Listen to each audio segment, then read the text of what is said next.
I'm John GRAFFT, and I love Chicago real estate. Between showings, I stop in my favorite places, talk with local business owners, and bring their story to you. This is my Chicago. Yeah, I believe it. Because I remember UIC had offered me a spot, and I was like, there's no way I can live downtown Chicago this close to Barrington and 𝗕𝗢𝗢𝗓 with all my friends still around. Yeah. Michigan State offered me a spot, and still I thought that was like Too close. Cal State Fullerton was only offering me walk-on. Boise State University was offering me tuition, and then Alaska was like full ride. I was like, no-brainer. And what's the program like when you go there? Well, I moved there during Christmas break, so I started spring semester. As part of like the gymnastics program. So we trained 40 hours a week, full-time classes. Everything was covered. Are you before, is it the 2 days, like morning and evening? No, we just did mornings because it was too hard with getting everyone's class schedule in line to do 2 days. So we'd have to show up at 5:30 in the morning. We would do 45 minutes of cardio, and then we would go to the gym, do our warm-ups, do vault, bars, beam, floor, and then we'd do in-gym conditioning like rope climbing and push-ups and jumps and all that stuff. Then we'd go back to the university and lift weights. And then by then it's like 11 a.m. So after all that, you'd lift weights at the end? Yeah. I did that in swimming too. It's like, so we just trained for 2 hours and then we're gonna go lift weights. You're like... Yeah, practices are like 5 hours long because you have to spend time on each event. And yeah, so it's not just like, okay, we're gonna like football or you have to like spend time on each event, and that takes up a lot of time. And then the in-gym conditioning, and then lifting weights, and then you could skip weights if you had an 11 a.m. class, so you could shower and go to class. But yeah, first classes were always at 11 a.m. and then all day classes, study hall, 5 a.m. 5 a.m. to be there by 5:30. And when you're a gymnast, does everyone compete in the same things, or do you usually have a specialty? Yeah, so my specialty is uneven bars, and that's the ones that are like this, right? Yeah. I just saw this crazy Russian thing from the 70s. Were they doing the hips? Yes. Yeah. I know. That's illegal now, right? Well, whatever the move this girl was doing, they don't do anymore. Yeah, probably because it was really dangerous. A lot of people broke their pelvic bones. I couldn't understand how it was working. Well, and like you maxed out at a certain level of difficulty because there's only so much you can do. So that's why they spread them further, so you could do more in between bars. So you can actually like swing through and do high to low. She was like popping between the bars and like still going around, and it was insane. Yeah, with like no arms too. Yes, no arms. I know. Momentum. Yeah. Right? It hurts so bad. I bet. Yeah. So my specialty was uneven bars, but I always did balance beam and vault as well. So when the girls were training floor, I would just do conditioning or like do drills on beam or something like that, or shoulder rehab. Or why do I feel like you did rings? That's a men's event. We had this conversation before. That's what it was. Because it was Goldrath. I think we were talking about that. He was doing that, and you were like, I think he thought you did rings. Oh. It doesn't matter. So did you know you wanted to do this? Television sports broadcasting? Yeah. Okay. So I thought I wanted to be a teacher because I had a teacher have a big influence on my life growing up, and I thought that I wanted to give back and do what he did to me for other kids. And then my first year of college, it was like an advisory guidance class. It's just some time to make sure that you are taking space to do homework. The professor makes sure that talks to you about your major, which is like why you're on the right path, helps you with time management. You have to take it your freshman year just to make sure that you're successful in college. Well, at the end of the semester, my teacher said, I think that you'd make a great teacher, but you spent the entire semester distracting everyone by telling stories. The way that you can naturally command a room, the way that you're a natural storyteller is a true talent and a gift. You should look into journalism and then get your degree in journalism, try to go in that field, and if it doesn't work out, you can always take your journalism degree and be a teacher. Yeah. So I thought that was a good approach. And I didn't know if I wanted to be in radio, print, broadcast, so I kind of did all avenues with internships in television, internships in radio, internships with the magazine, our university newspaper and our magazine, just trying to figure out what I liked best, what I'd be best at. And I like television and radio equally, but I think television just ended up panning out for me a little bit more smoothly. So I was able to get my internship at a local television station. When I graduated, they hired me full-time. And then they got new management, fired me. And so I thought maybe my lustrous career in television was over. But then the #1 station in town reached out and hired me. Randomly? They said that they had their eye on me for a while. So you didn't submit anything, they reached out to you? They just were watching me. That's flattering. But they knew that I was in a non-compete. And by them firing me, they break my contract. So my non-compete was void. So they said they couldn't approach me, they couldn't talk to me, but they said they'd been watching me and were interested, and one of their main anchors was set to retire. And so when he retired, everybody was gonna move up a slot and they wanted to bring me in. But since I got fired, they're like, well, now we can hire you. We couldn't even approach you before. So it worked out perfectly. And then so I stayed there for about a year and a half, and then I decided, like, I love Alaska. I could stay here forever. I really don't want to die of what if or what could I have done. I am single. I don't have any student debt. I don't have anything keeping me in Alaska. I think I might just want to give it a shot in the lower 48, try to cover professional sports, give it everything I have, see what I'm made of, and I can always come back to Alaska and have the job that I have. I'm not going to lose anything by really putting myself out there and just giving it a shot. So I got an agent. My agent got me my job in Wausau because he'd asked what I was looking for. And I said, I want to cover professional sports. I want to be within driving distance of my parents. I've been in Alaska for 8 years. It would be nice to be able to see my family and friends more. And just the opportunity to be able to have an outdoor show because I had a fishing show in Alaska. And he said, Wausau, Wisconsin's the perfect place for you because they love their hunting and fishing. You're going to be covering the Wisconsin Badgers, the Bucks, the Brewers. You're going to have your own Packers show, and it's 3.5 drive from your parents' house. So that worked out. The outdoor show was so much fun to be able to do because I'm hunting and fishing every single week, and then I'm at Packers games on Sunday, having my Packers show during the week, driving down to Milwaukee for Brewers games in the summer. So I got a lot of experience there covering professional sports because I went from covering the Iditarod, which is like a sled dog race. I covered ice fishing tournaments, downhill skiing, to then all of a sudden covering professional sports. There's a huge learning curve. So I was able to make a lot of mistakes and learn a lot of valuable lessons in Wausau. And then after my 3 years there, I was pretty burnt out. So I wanted to take a break, take some time to travel. And then the Packers were hiring an in-house broadcast talent. So I reached out to them, and they were able to bring me in. So I was like the in-game host on the Tundra Vision at Lambeau Field for home games. I did a pregame show with Hall of Famer Lauren Magiera, and a lot of features with players. Stories that are outside of football, that fans really eat up because it humanizes their idols. Yeah. And so that was really fun to get to talk to these big bad football players about things outside of Lambeau Field. So that was fun. And then how often were you doing that? One season. Okay. Just one season. And then the Packers made it to the NFC Championship that year, lost. And then when the season was over, there's no work for me to do. And so I'm like, I have all these ideas if I can do with players in the springtime. I can go with this one player and duck hunting in the spring, or I can, do off training stories with this player. I can cover the draft, OTAs, rookie mini camp, training camp in July. And they were like, no, we don't really need you until next season. Well, I can't be unemployed for the off season. So does your compensation work where it's enough during that season to take you out for the year? Like, is it a salary? No, it was a daily rate. Okay. So I had saved enough, and it is really affordable to live in Green Bay. So I was able to stay afloat until I found something else. And then lo and behold, Rich King was retiring at WGN. So it's like the biggest job opening in 35 years because him and Dan Roan had been there forever. And they had never had a woman at WGN in the sports department because there hadn't been a job opening since the 80s. And I think they were really looking to shake things up, get someone a little bit younger in there, get a female in there. And lucky enough for me, they hired me. How many people are you competing against with that job, do you know? Hundreds. Hundreds, right? Hundreds. Yeah.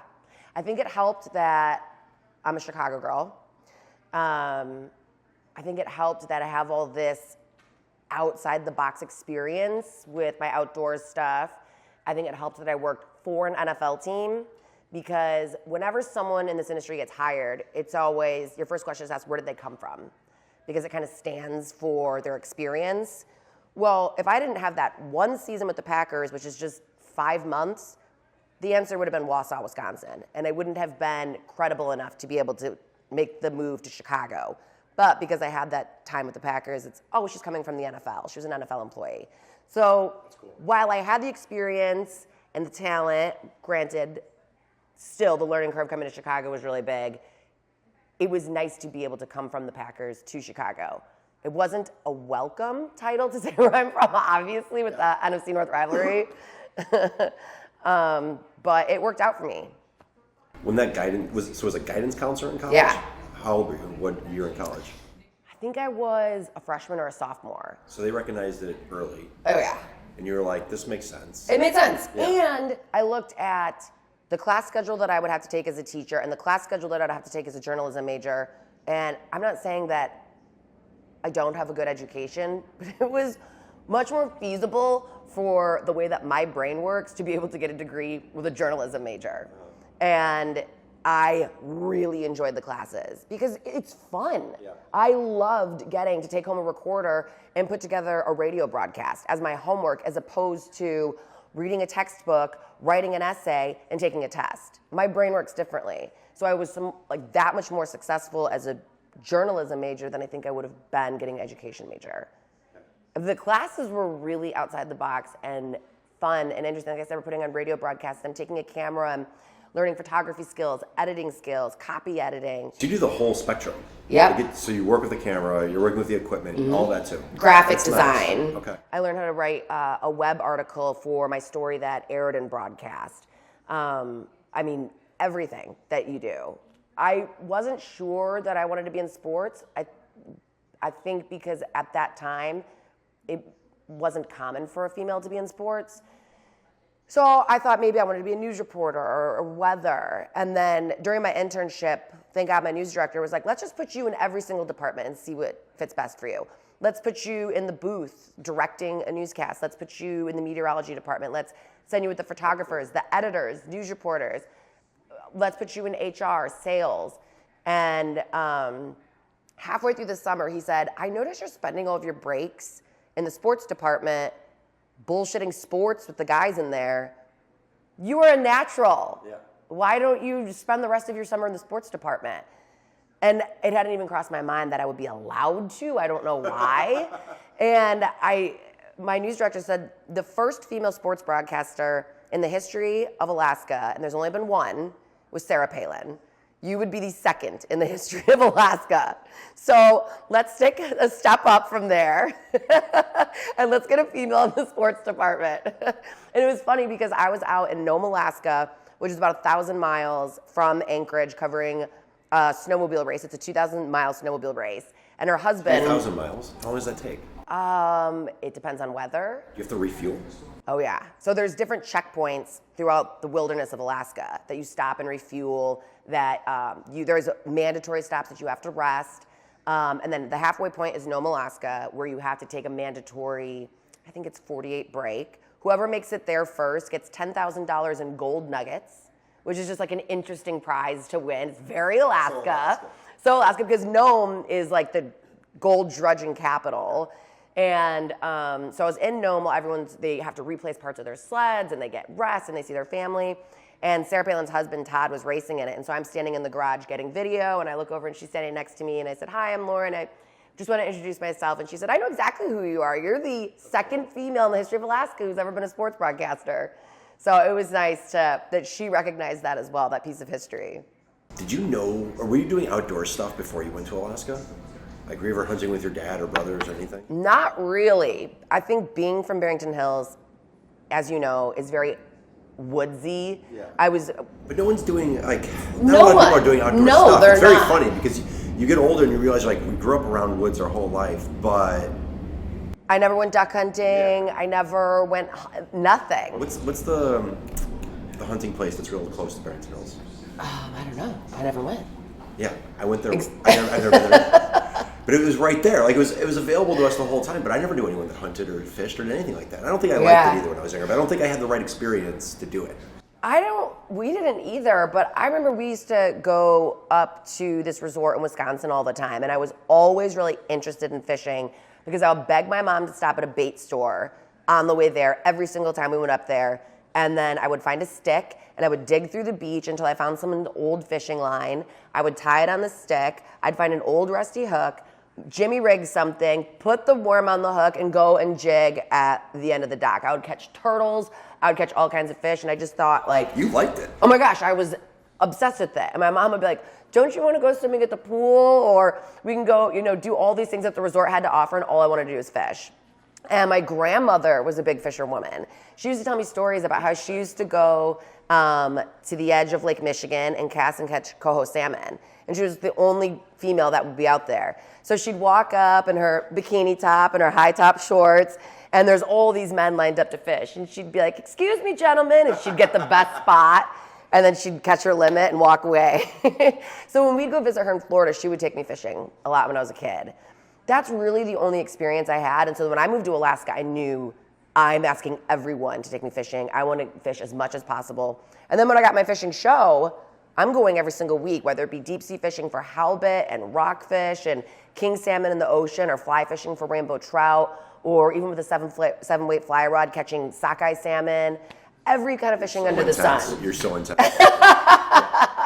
I love fly fishing. It's my favorite kind of fishing. But I love... That? There's a skill to it, right? Yeah. Like a rhythm? There is like a certain intimacy about it. Yeah. It's not like bass fishing or trolling for...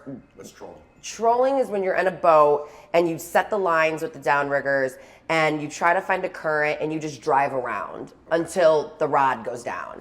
There's no sport in that for me. Yeah. It's fun if you want to fill the freezer with fish. There's and no... have a cooler of beer the whole day. Right. Yeah. Exactly. Enjoy the sun. You're on a boat. There's no skill to it. There's no tactic to it. But fly fishing, I always describe it as more intimate because you're wading in the water with your waders. You can decide what kind of... Waders are like the pants you put on with the straps. Yeah. So that you can wade up to... Overalls, right? Yeah. Okay. Yeah. So that you can wade and walk around in different eddies and...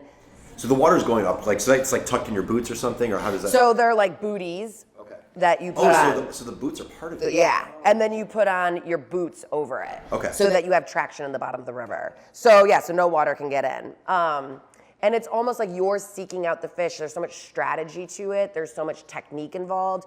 I like to tie my own flies, which is interesting because you can do it in the winter when you're really jonesing to go fishing, and you make your own flies, and there's no wrong answer because it's not like someone can say that's wrong because it's up to the fish to decide. So you can get really creative. I can use pink and purple with some tinsel, and they really like that flash. Okay.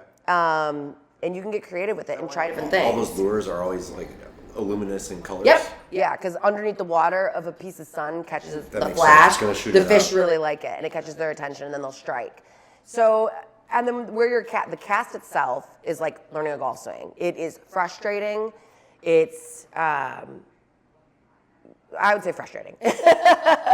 But it's rewarding when you realize you're getting good at it, and because you want to cast at a specific spot without spooking the fish, and you want to lure it out of the eddy, and then when it strikes, then the fight in itself is challenging, and it's just so rewarding and so fun. And you're outside in the mountains on a river. It's just gorgeous, and it's fun. So are you throwing the lure as far as you, like how, explain to me what the method is. Like what's the strategy when you're trying to catch the fish? So it depends. So normally like a big rainbow trout will sit in something called an eddy, which is a curve in the river where the current is blasting by it, but it's a little spot in the end of the river where it's like the water stands still.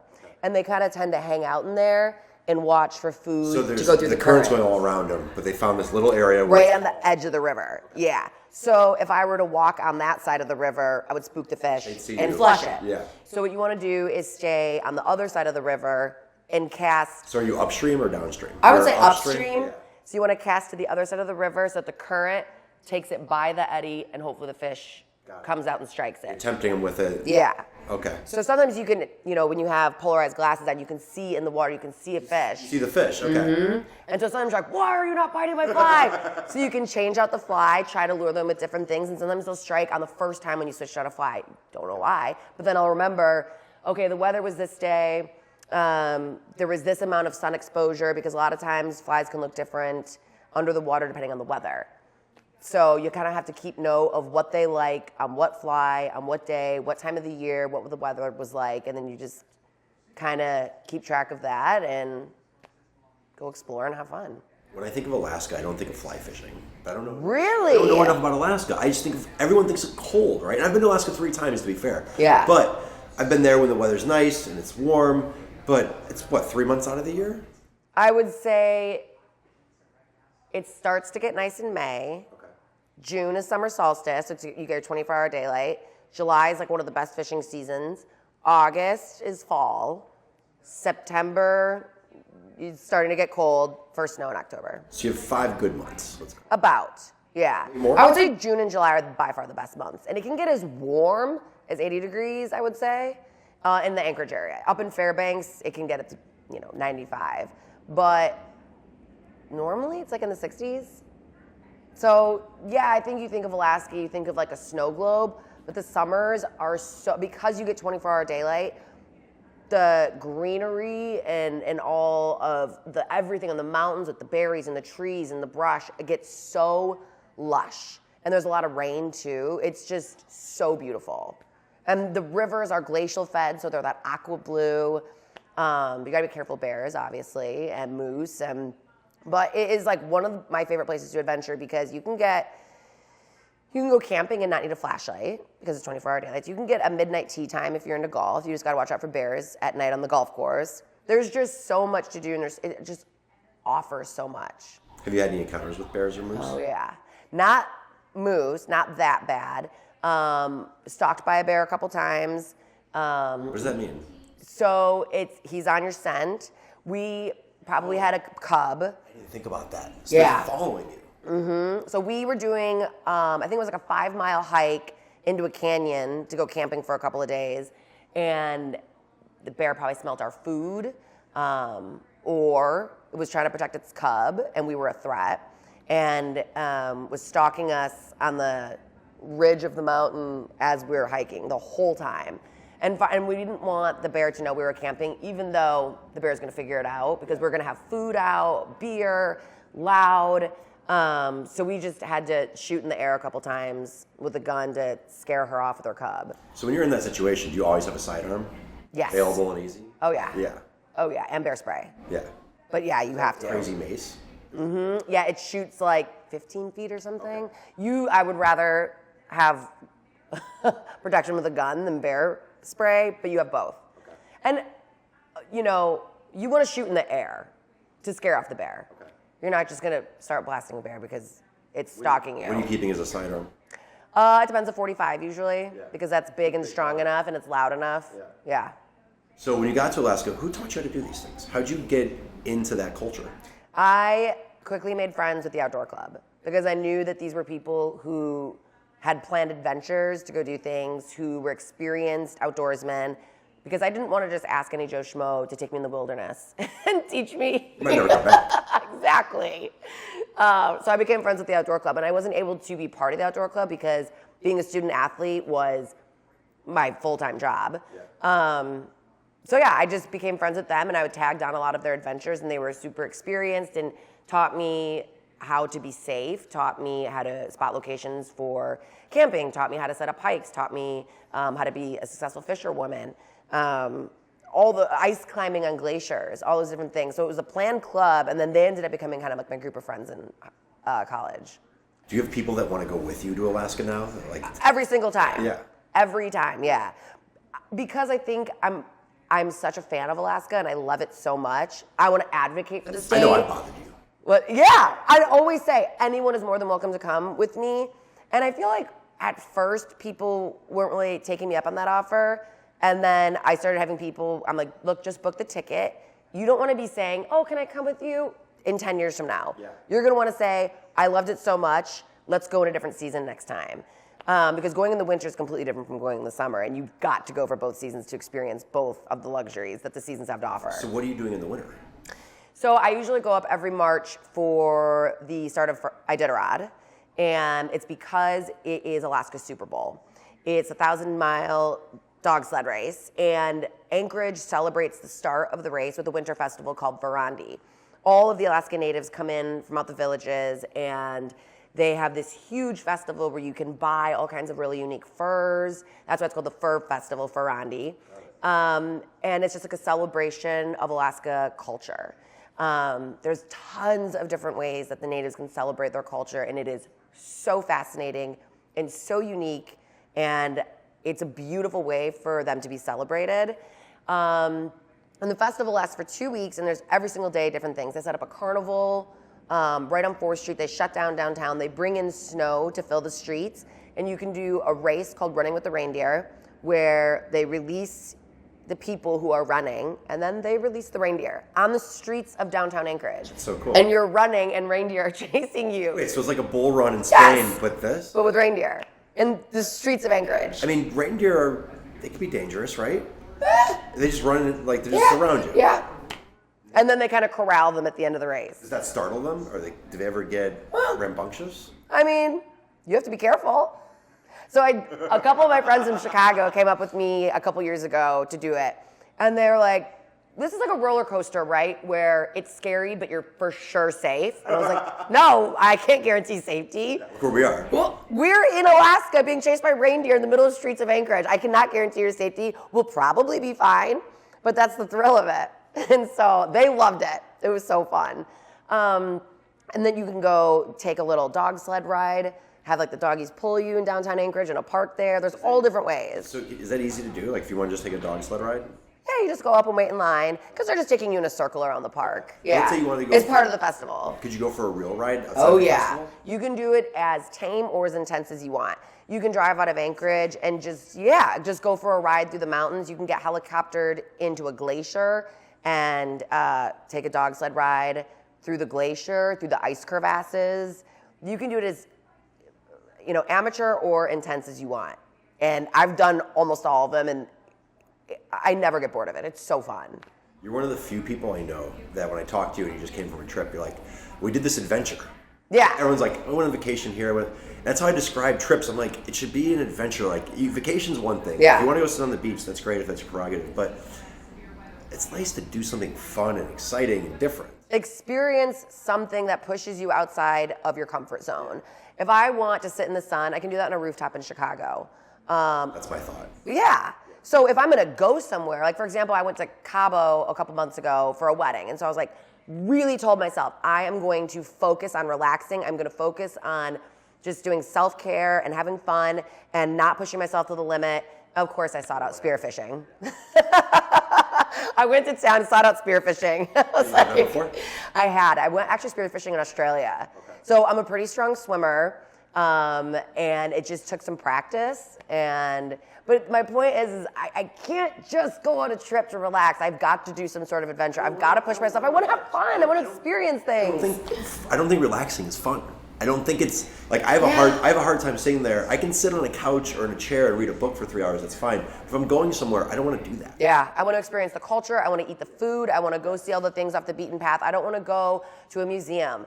I don't necessarily care to see a famous statue. I want to go in the boonies and I want to see what the people are like. I want to eat their food. I want to have a drink at a famous bar. That's the kind of adventures that I always try to seek. And I feel like when I go do these things, I really got a better sense of where I'm visiting. I didn't just sit in a hotel on the beach. I got into the community. Yeah, to actually live there. Yeah. People that live there and get ideas. And you'll get insights that you'll never get anywhere. Right. You're not going to find them on a message board. They're not going to be on traveler.com or whatever the website is, right? Yeah, I know, I agree.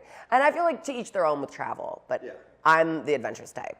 And I have a lot of friends who won't travel with me because they don't want to do what I want to do. I mean, majority, like 90% of people aren't going to want to go for that.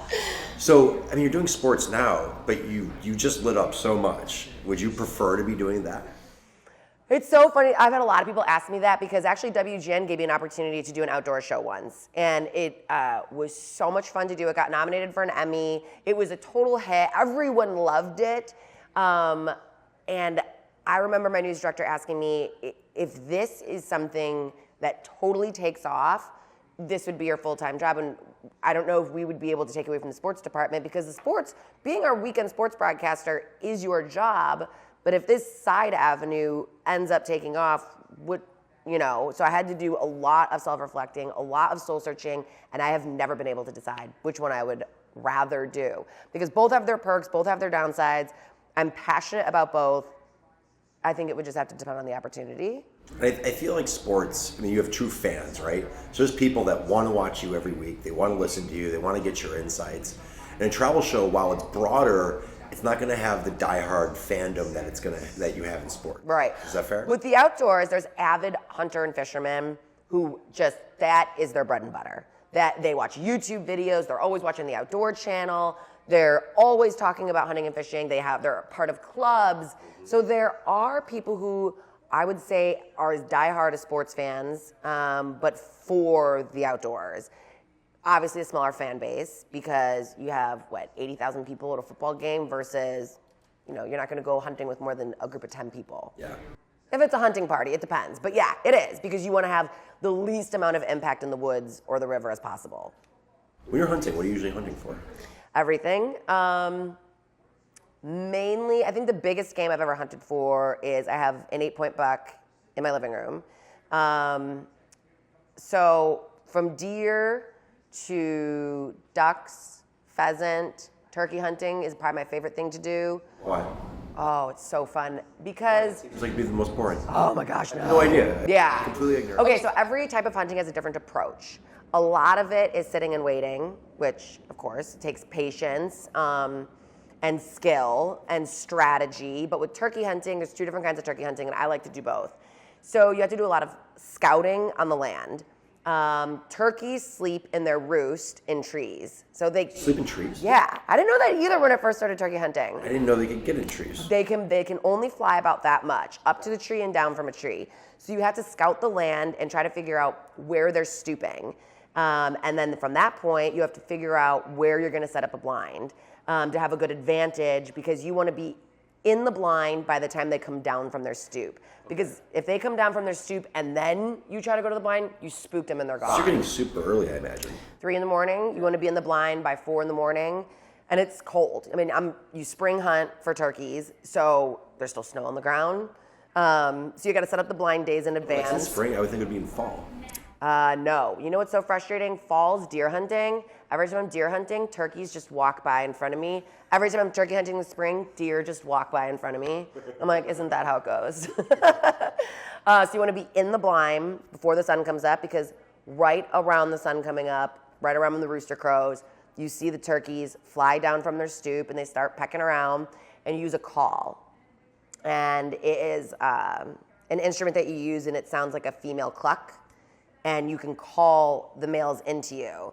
So that's what makes it so exciting, is because you watch them woke up and then you're luring them into you until you feel like you have a good shot. That's one way, that's one approach. With a rifle or a shotgun? A shotgun, yeah. The other approach is called run and gun. So instead of being set up and luring them into you, you stalk them, which is a really fun way. It feels like you're playing like Cops and Robbers or like Cowboys, like, yes. You've got to army crawl in the woods and sneak up on them, and that is a really fun approach. It's so much more interactive. I can't even imagine how many calories you burn doing it, because you're going into a ravine, out of a ravine, and then you spook the birds and they're already on the other side, and then you've got to go around. And the thing about turkeys is they have such impeccable eyesight. They have to be able to see the legs moving of a grasshopper in grass across a field. So imagine how obvious I am going like this or blinking.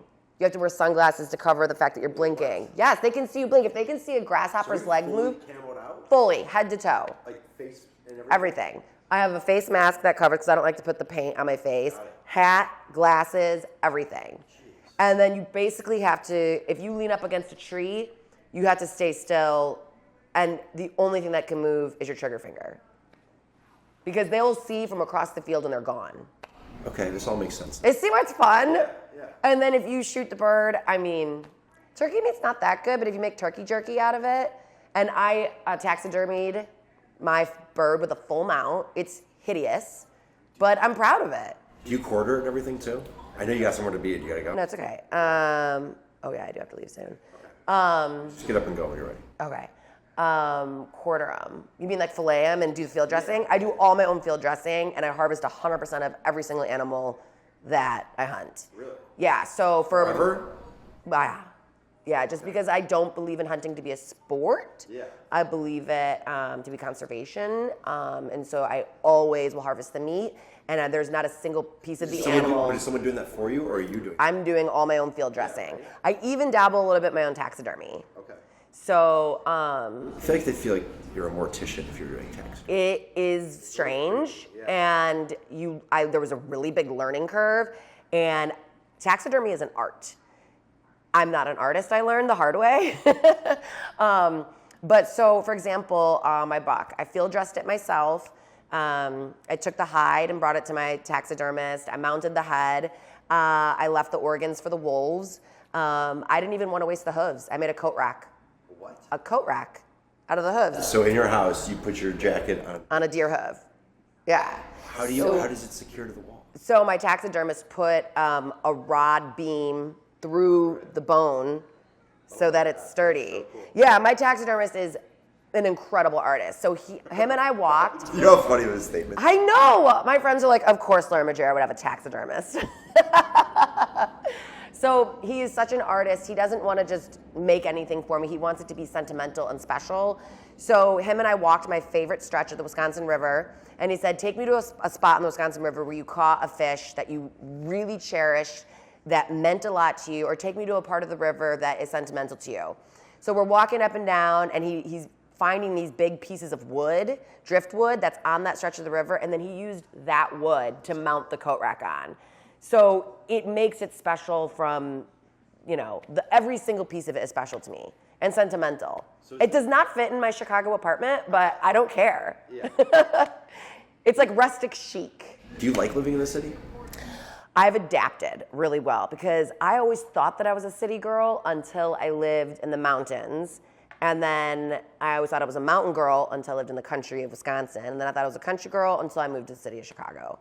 I think that I'm just adaptable because I've adjusted really well. I absolutely love living in the city. I love having the restaurants. I love the architecture. I love how much fun, there's so many fun things that you can do at all times. I love the sports culture here. It's so rich in history and culture that it's par none. I mean, no city can compete with Chicago, in my opinion, because we have the lake, which is just like an ocean. You can't tell the difference. There's the beach. When the sun's shining, it's an ocean. It's an ocean. You've got the river. You've got the different neighborhoods that are so eclectic in culture and just the vibes that they offer. I have really adapted to the city of Chicago, and I love this city. And I think it is the best city because it's clean. New York, when I go to New York, granted, it stands for what it is. It's a fun place to visit. It is so dirty and disgusting.